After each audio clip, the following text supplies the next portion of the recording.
Atrodam svaigu kurmja rakumu, paņemam nost kaudzīti. Parokam, lai atrastu alu.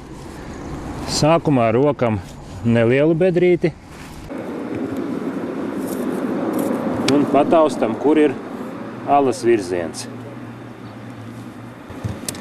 Nu, parokam vēl.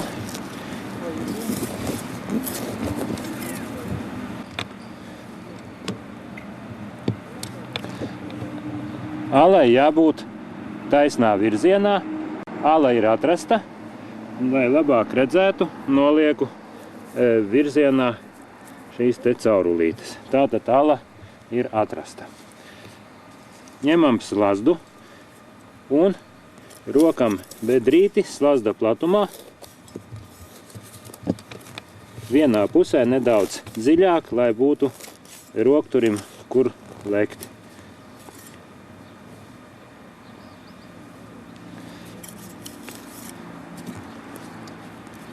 Uzvelkam slazdu, aizāķējam mēlīti un ievietojam slazdu tā, lai mēlīte būtu virs vidus līmeņa alai.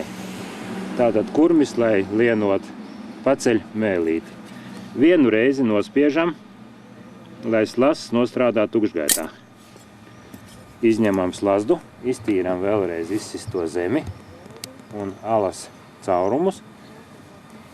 Uzvelkam slazdu vēlreiz un liekam vēlreiz tajā pašā vietā, tajā pašā augstumā.